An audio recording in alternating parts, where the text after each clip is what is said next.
بسم اللہ الرحمن الرحیم۔ محترم ناظرین، السلام علیکم ورحمۃ اللہ وبرکاتہ۔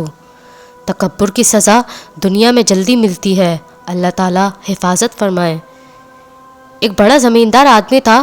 انگریزوں کی حکومت نے اسے اتنی زمینیں دیں کہ ریل گاڑی چلتی تو اگلا اسٹیشن اس کی زمین سے آتا تھا، پھر ریل گاڑی چلتی تو دوسرا اسٹیشن بھی اس کی زمین ہی میں آتا تھا، پھر ریل گاڑی چلتی تو تیسرا اسٹیشن بھی اس کی زمین سے آتا تھا۔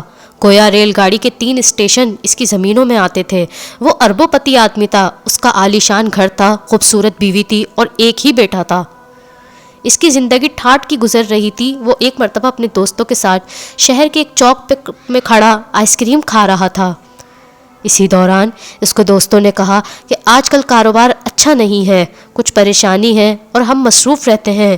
یہ سن کر اس کے اندر میں آئی اور وہ کہنے لگا، یار تم بھی کیا ہو، ہر وقت پریشان پھرتے ہو کہ آئے گا کہاں سے آئے گا، کیسے آئے گا، لیکن میں تو پریشان پھرتا ہوں کہ لگاؤں کہاں پہ خرچ کروں۔ میری تو 21 نسلوں کو بھی کمانے کی پرواہ نہیں ہے، میری تو نسلیں بھی بیٹھ کے کھائیں گی۔ ٹکڑے مانگ کر کھاتا پھرتا ہوں، نہ ہی کسی سے بولتا ہوں، نہ ہی کسی کے ٹکڑوں پہ پلتا ہوں۔ میں نہ اپنی ماں کو دیکھ سکتا ہوں اور نہ باپ کو، اس کے علاوہ رزق کی تنگی بھی ہے۔ اس آدمی نے اس کی بینائی کے لیے اور رزق کی فراخی کے لیے دعا کر دی۔ اللہ تعالیٰ نے اسے بینائی بھی دے دی اور اس کو ایک بکری دی۔ اس بکری کا ریوڑ اتنا بڑھا کہ وہ ہزاروں بکریوں کا مالک بن گیا۔ اسی طرح وہ بھی عالی شان محل میں عزت کی زندگی گزارنے لگ گیا۔ کئی سالوں بعد وہ تینوں اپنے وقت کے سیٹھ کہلانے لگے۔ کافی عرصہ گزرنے کے بعد وہی آدمی پہلے آدمی کے پاس آیا اور اس نے اس سے کہا، میں ایک محتاج ہوں، اللہ کے نام پر مانگنے آیا ہوں۔ اسی اللہ نے آپ کو سب کچھ دیا، آپ کے پاس تو سب کچھ بھی نہیں تھا، آج اتنا سب کچھ آپ کے پاس ہے، آپ اس میں سے اللہ کے نام پر مجھے کچھ دے دیں۔ جب اس نے سنا کہ تمہارے پاس کچھ بھی نہیں تھا تو اس کا پارا چڑھ گیا اور کہنے لگا، ذلیل قسم کے لوگ مانگنے آ جاتے ہیں، خبردار آئندہ ایسی بات نہ کرنا۔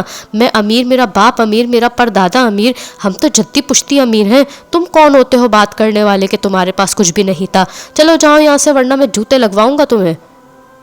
چنانچہ اس نے کہا، اچھا میاں ناراض نہ ہونا، تم جیسے تھے اللہ تعالیٰ تمہیں ویسے ہی کر دے۔ جب یہ کہہ کر چلا گیا تو اس کے جانوروں میں ایک بیماری پڑ گئی اور اس کے سب اونٹ وغیرہ مر گئے اور برس کی بیماری بھی دوبارہ لگ گئی۔ گویا وہ جس پوزیشن میں تھا اسی پوزیشن میں دوبارہ لوٹ آیا۔ اس کے بعد وہ شخص دوسرے آدمی کے پاس گیا اور اس سے کہا، میں محتاج ہوں، میں اسی اللہ کے نام پر مانگنے آیا ہوں جس نے آپ کو سب کچھ دیا ہے، آپ کے پاس تو کچھ بھی نہیں تھا، آج اتنا کچھ ہے۔ جب اس نے یہ بات کی تو وہ بڑا غصے میں آ گیا اور کہنے لگا، تم تو مفت خورے ہو، ہم نے کما کر اتنا کچھ بنایا ہے، میں نے فلاں سودا کیا تو میری بچت ہوئی، فلاں سودا کیا تو اتنے کمائے۔ جو لوگ مجھے بڑا بزنس مائنڈ سیٹ کا آدمی کہتے ہیں، میں تو یہ خون پسینے کی کمائی ہے، ایسے ہی درختوں سے توڑ کر تھوڑی نہ لایا ہوں، نہ یہ میری چوری کی کمائی ہے جو میں ایسے ہی کسی کو دے دوں۔ اب چلے جاؤ یہاں سے ورنہ تھپڑ لگاؤں گا تمہیں۔ جب اس امیر آدمی نے خوب ڈانٹ ٹپٹ کی تو اس نے کہا، بھائی ناراض نہ ہونا، تم جیسے پہلے تھے اللہ تعالیٰ دوبارہ تمہیں ویسا ہی کر دے۔ چنانچہ اس کے سر کے بال بھی غائب ہو گئے اور اللہ رب العزت نے اس کی گایوں میں ایک ایسی بیماری پیدا کر دی جس سے سب گائیں مر گئیں۔ اسی طرح وہ جیسا پہلے تھا ویسا ہی ہو گیا اور دوبارہ اپنی پرانی حالت پر آ گیا۔ اس کے بعد وہ شخص تیسرے آدمی کے پاس گیا اور اس سے کہا، بھائی میں اللہ کے نام پر مانگنے آیا ہوں، محتاج ہوں، آپ کے پاس کچھ بھی نہیں تھا، اللہ نے آپ کو سب کچھ دیا، اب اسی اللہ کے نام پر مجھے بھی کچھ دے دو۔ جب اس نے یہ بات سنی تو اس کی آنکھوں میں آنسو آ گئے اور وہ کہنے لگا، بھائی تم نے بالکل سچ کہا ہے، میں تو اندھا تھا، لوگوں کے لیے صرف رات کو اندھیرا ہوتا ہے، میرے لیے تو دن میں بھی اندھیرا ہوا کرتا تھا، میں تو در در کی ٹھوکریں کھاتا تھا، لوگوں سے مانگ کر زندگی گزارتا تھا، میری بھی کوئی حالت تھی؟ کوئی خدا کا بندہ آیا، اس نے مجھے دعا دی، اللہ تعالیٰ نے مجھے بینائی دے دی اور رزق بھی دے دیا۔ آج آپ اس اللہ کے نام پر مانگنے کے لیے آئے ہیں تو میاں ان 2 پہاڑوں کے درمیان بکریاں ہیں، جتنی بکریاں پھر رہی ہیں اس میں سے جتنی چاہو تم اللہ کے نام پر لے جاؤ۔